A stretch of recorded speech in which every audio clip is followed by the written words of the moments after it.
Assalamualaikum. You are listening Muhammad Hashmi and welcome to MH Computer Academy. So guys, आज की video के अंदर हम एक्टिव पैसिव को सीखेंगे और आज से जो है हम एक सीरीज़ स्टार्ट करने वाले हैं जिसके अंदर जो है हम एक्टिव पैसिव को बिगनर लेवल से एडवांस लेवल तक सीखेंगे।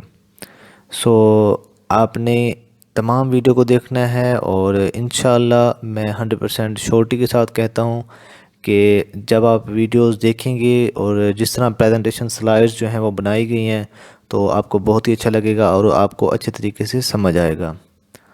सो वीडियो को स्टार्ट करते हैं। एक्टिव पैसिव होता क्या है? तो सबसे पहले जो है हम एक्टिव वॉइस की जो डेफिनेशन है उसको देखते हैं। So active voice, in active voice sentences the subject is active और the subject performs the action. अगर हम उर्दू में जानना चाहें तो उर्दू में इसकी डेफिनेशन क्या होगी, क्या हो सकती है?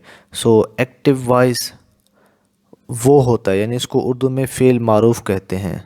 ठीक है, फ़ेल मारूफ वो होता है जिसमें काम करने वाला मालूम हो। अब इसकी एग्ज़ाम्पल क्या हो सकती है? तो हम एग्ज़ाम्पल देखते हैं। The cow is eating grass. अब द काऊ क्या है? सब्जेक्ट है और ईटिंग ग्रास, इज़ ईटिंग जो है वर्ब है और ग्रास जो है वो आपके पास ऑब्जेक्ट है। सो इसमें काम करने वाला आपको मालूम हो, यानी द काऊ वो आपको पता है। इसकी सेकंड एग्जांपल क्या है? Aslam writes a letter. अब यहाँ पे काम करने वाले का पता है आपको कि वो है असलम। ठीक है, तो जब काम करने वाले का आपको पता हो तो उसे कहते हैं एक्टिव वॉइस। इसी तरह अब पैसिव वॉइस को देखते हैं। So passive voice, in passive voice sentences the subject is no longer active और the subject is acted upon by the verb. So इसको उर्दू में क्या कहते हैं? इसको फ़ेल मजहूल कहते हैं और ये वो होता है यानी जिसमें काम करने वाला मालूम ना हो। ठीक है, और इसकी मिसाल देखते हैं हम लोग। So the grass is being eaten by the cow. अब हमने इस सेंटेंस को जो है, इस सेंटेंस को, ये जो एक्टिव वॉइस है इसका हमने यहाँ पे पैसिव वॉइस बनाया है। अब देखेंगे कि ये किस तरह बनता है। तो इसमें आपको एक और चीज़ बताता जाऊँ कि the subject is acted upon by the verb, यानी इसमें जब देखें ना, ये ग्रास जो है ये क्या है? सब्जेक्ट। ठीक है, receives the action of the verb. ये जो वर्ब है इसके एक्शन को ये रिसीव करता है। और इसकी जो पहला हिस्सा है यानी the subject is no longer active, तो इसमें यानी काम करने वाले का आपको पता नहीं होता। वो कैसे होता है? इसकी जो मिसाल है वो ये है, अ लेटर इज़ रिटन। अब ये सेंटेंस जो है ये है तो कंप्लीट, लेकिन काम करने वाले का आपको पता नहीं। सो आगे चलते हैं। एक्टिव पैसिव के जो रूल्स हैं, अब देखिए इन रूल्स को आपने लाजमी अपने जहन के अंदर बिठा लेना है, याद कर लेना है और ये आपको बहुत ही ज़्यादा हेल्प करेंगे। ठीक है, सो पहला रूल क्या है हमारे पास? Take the subject of active voice at the place of object and put by before it. अब प्रीवियस एग्जांपल को आपने एक दफ़ा जहन नशीन कर लेना है ताकि आपको समझ आ सके। Aslam writes a letter. अब पहली मिसाल में क्या कह रहा है कि अ लेटर, यानी जो आपके पास सब्जेक्ट है ये आपके पास है ऑब्जेक्ट। ठीक है, ऑब्जेक्ट को आप ले जाएंगे सब्जेक्ट की जगह पे और जो सब्जेक्ट है उसको ले जाएंगे ऑब्जेक्ट की जगह पे। वो कह रहे हैं कि जब आप सब्जेक्ट को ऑब्जेक्ट की जगह पे लेके जाएंगे तो उससे पहले आप लिखेंगे बाय। ठीक है, वो आपको मैं दिखाता हूँ। अब देखें, the subject of active voice at the place of object, आपने उसको उस जगह पे ले जाना है and put by before it. ठीक है, अब सेकंड रूल क्या हमारे पास? Take the object of active voice at the place of object. आपका जो ऑब्जेक्ट था उसको आप सब्जेक्ट की जगह पे ले आएंगे और सब्जेक्ट को ऑब्जेक्ट की जगह पे ले आएंगे और यहाँ पे जो है ऑब्जेक्ट से पहले आपने बाय लगा देना है। ये दो रूल्स हो गए। अब थर्ड रूल क्या हमारे पास? In passive voice third verb form will use always. ठीक है, हमेशा आपने ये बात जहन नशीन कर लेनी है कि जो वर्ब की फॉर्म होगी वो हमेशा थर्ड ही यूज़ होगी। इसके अलावा कोई फॉर्म नहीं यूज, यानी कि और फॉर्म यूज़ नहीं होगी, हमेशा थर्ड फॉर्म ही यूज़ होगी पैसे वाइज बनाते वक्त, ठीक है। और उसके बाद क्या है, उसके बाद जो है आप देख सकते हैं कि in object is, if object is pronoun, अगर आपके पास ऑब्जेक्ट जो है यानी एक्टिव वॉइस के अंदर जो ऑब्जेक्ट यानी लास्ट वाला जो होता है वो आपके पास प्रोनाउन है, then change it into the third form, तो उसको उसकी थर्ड फॉर्म में हम चेंज करेंगे, ठीक है। यानी जो प्रोनाउन क्या होता है आपके पास, आपने पढ़ा होगा प्रोनाउन जो नाउन की जगह पे यूज़ होता है, जिस तरह मैंने कहा कि Quaid Azam was our great leader, and उसके बाद फिर नेक्स्ट सेंटेंस के अंदर लिखा कि ही वाज वेरी ब्रेव, ठीक है। तो जो ही लिखा है, ही शी इट वगैरह, ये क्या होते हैं, ये आपके पास प्रोनाउन होते हैं, तो उसको हम चेंज करेंगे थर्ड फॉर्म के अंदर। सो लास्ट क्या है, according to the tense before verb use helping verb which are, अब ये हमारे पास टोटल हेल्पिंग वर्ब्स हैं जो कि हमारे टेंसेस के अंदर यूज़ होने हैं, is, am are, was were, will be, shall be, has, have, had been वगैरह वगैरह, ठीक है। सो नेक्स्ट देखते हैं। अब देखें ये हमारे पास स्ट्रक्चर है, यानी structure for passive voice. Passive voice बनाते वक्त क्या करना है आपने, ये देखिए हमारे पास क्या है, एक्टिव वॉइस का सेंटेंस है पूरा, उसको हम चेंज करेंगे किसमें, पैसिव वॉइस में। तो अब देख सकते हैं कि असलम राइट्स अ लेटर, अब देखें ये राइट्स किसको रिप्रेजेंट कर रहा है, प्रेजेंट इंडेफिनिट टेंस को रिप्रेजेंट कर रहा है। तो अब इसमें करना क्या होता है, सब्जेक्ट को हम ले जाएंगे ऑब्जेक्ट की जगह पे, ये रूल नंबर 1 है, सब्जेक्ट को लेके जाएंगे ऑब्जेक्ट की जगह पे और उससे पहले हम क्या लगा देंगे, बाय लगा देंगे, ठीक है। सेकंड रूल क्या था कि हमने ऑब्जेक्ट को लेके जाना है सब्जेक्ट की जगह पे, 2 रूल हो गए। थर्ड में क्या था कि जो हमारे पास वर्ब है उसकी हमेशा थर्ड फॉर्म ही यूज़ होगी, ठीक है। आप प्रीवियस देख सकते हैं, ये देखें पहला सब्जेक्ट को ऑब्जेक्ट की जगह पे लेके जाना है, उससे पहले बाय लगाना है, उसके बाद ऑब्जेक्ट को सब्जेक्ट की जगह पे लेके जाना है, उसके बाद थर्ड फॉर्म यूज़ करनी है, उसके बाद अगर आपके पास ऑब्जेक्ट जो है वो प्रोनाउन हो तो उसको जो है ना हमने चेंज करना है थर्ड फॉर्म के अंदर। सो उसके बाद आपकी हेल्पिंग वर्ब जो है वो है यूज़ करनी है। तो आप देख सकते हैं हमने सब्जेक्ट को ऑब्जेक्ट में चेंज किया, इस तरह ऑब्जेक्ट को सब्जेक्ट में और फिर यहाँ पर थर्ड फॉर्म को यूज़ किया। तो इस चीज़ को आपने कभी नहीं भूलना। सो टेंसेज फॉर पैसिव वॉइस, अब हमारे पास जो ज़माने यानी टेंसेज होते हैं उसमें हमारे पास 12 टेंसेज होते हैं, लेकिन एक्टिव पैसिव के अंदर जो है हमारे पास टोटल 8 टेंसेज होते हैं। So remember there are total 8 tenses which can convert into passive voice.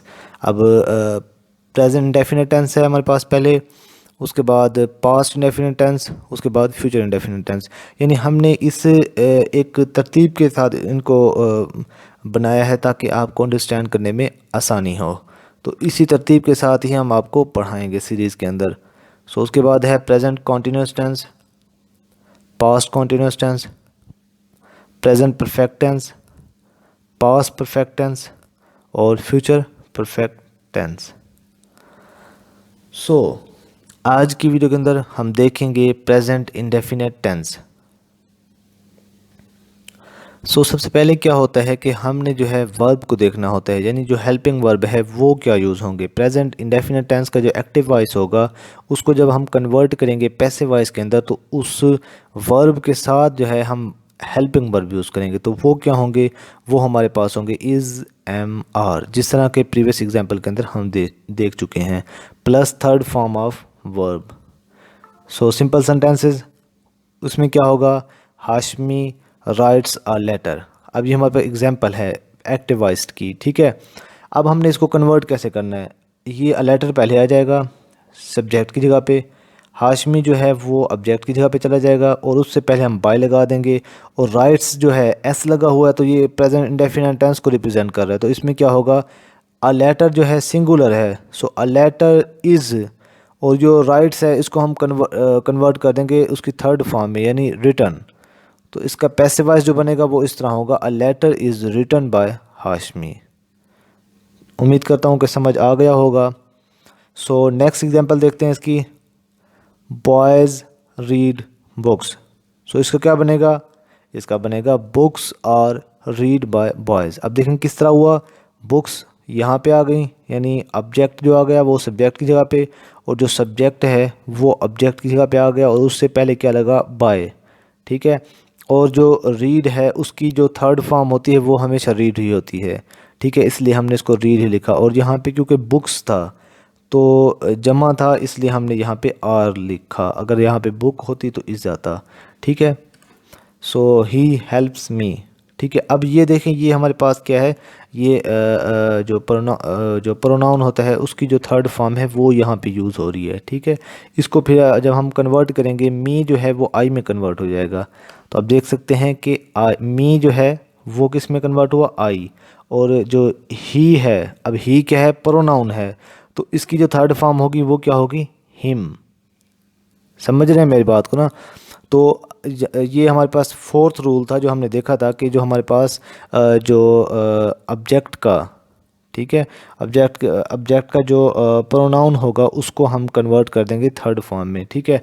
सो इसको हमने कन्वर्ट किया आई, और आई के साथ हमेशा जो है एम ही आता है, helping verb. I am helped by him. So next हम देखते हैं, ये हमारे पास जो सिंपल सेंटेंसेस थे। अब हम नेगेटिव सेंटेंसेस को देखते हैं। सो नेगेटिव सेंटेंसेस के अंदर जस्ट आपने थोड़ी चेंजमेंट करनी है, वो ये है कि यूज़ इज़ एम आर के बाद जो है आपने फ़ौरन नॉट लगाना है, ठीक है, उसके बाद थर्ड फॉर्म को यूज़ करना है। तो इसकी एग्जांपल देख लेते हैं। Boys do not read books. अब इसकी जो प्रेजेंट इंडेफिनिट टेंस का कैसे पता चला, क्योंकि यहाँ पे डू या डज आएगा। अगर डिड आता तो वो हमारे पास पास्ट होता, पास्ट इंडेफिनिट टेंस, ठीक है। Boys do not read books, ठीक है। तो इसका क्या बनेगा, books are not read by boys. यानी कि किस तरह बनाना है आपने, बुक्स जो है वो यहाँ पहले आ जाएंगी और बॉयज़ से पहले बाय आएगा, बाय बॉयज़, ठीक है। और यहाँ पे हेल्पिंग वर्ब रीड का जो थर्ड फॉर्म है वो भी रीड ही आती है, वो हमने यहाँ पे लिख दिया। और यहाँ क्योंकि हमने इसको पैसिव वॉइस बनाना है तो आर नॉट, नॉट क्योंकि ऊपर लिखा हुआ है, और यहाँ पे हेल्पिंग वर्ब जो है वो आर ही आएगा बुक्स के साथ। He does not light the candle, ठीक है। इसका क्या बनेगा, the candle is not lighted by him. इसी तरह अब हम देखते हैं लास्ट में हमारे पास जो टेंसेज हैं, यानी जो हमारे पास सेंटेंसेस हैं वो हैं इंटरोगेटिव सेंटेंसेस। सो इंटरोगेटिव सेंटेंसेस में क्या होगा कि जो हमारे पास हेल्पिंग वर्ब हैं इज़ एम आर, उसको हम जो है टेंस के स्टार्ट में लेके आएंगे, सेंटेंस के स्टार्ट में लेके आएंगे। Does Aslam write a letter. अब इसका क्या होगा ये आपने देखना है।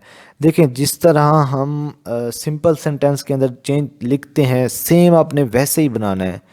जस्ट आपने एक चेंजमेंट करनी है, वो ये है कि आपने हेल्पिंग वर्ब को शुरू में लिख देना है बस। अब देखें, अगर यहाँ पे डज़ ना होता तो असलम राइट्स अ लेटर था, तो उसको क्या लिखते, a letter is written by Aslam, इस तरह आता ना। तो हम जो है इज़ को शुरू में लिख देंगे बस, यानी a letter is written by Aslam, तो इज़ को जो है वो शुरू में लिख देंगे, is a letter written by Aslam. ये हमारे पास नेगेटिव इसका जो सेंटेंस है वो पैसिव वॉइस में कन्वर्ट हो गया। इसी तरह does he not help me, active voice है, यहाँ पे मी है तो इसका आई आएगा। तो इसको हम देख लेते हैं, आई एम आता है ना, I am not helped by him, तो जो एम है उसको हम शुरू में लिख देंगे। और इसी तरह जो है हम देखते हैं नेक्स्ट जो है एग्जांपल, लास्ट एग्जांपल है हमारे पास आज के लेक्चर की। So do you eat meat, ठीक है, वो आपसे पूछ रहा है कि do you eat meat. So meat is, अब अगर सिंपल बनाए तो meat is eaten by you, ऐसे आता। सो इज़ जो है उसको हम शुरू में लिख देंगे, तो ये क्या बन जाएगा, is meat eaten by you. So मैं उम्मीद करता हूँ कि ये आपको लेक्चर बहुत ही अच्छे तरीके से समझ आया होगा, और जिस तरह की प्रेजेंटेशन मैंने बनाई है आपको अंडरस्टैंड करने में दिक्कत नहीं हुई होगी। सो मैं उम्मीद करता हूँ कि आज की वीडियो आपको पसंद आई होगी, और आपने हमारे चैनल को सब्सक्राइब कर लेना है अगर अभी तक हमारे चैनल को सब्सक्राइब नहीं किया। सो नेक्स्ट वीडियो तक अपना ख्याल रखिएगा। Take care. अस्सलामु अलैकुम वरहमतुल्लाहि वबरकातुहू।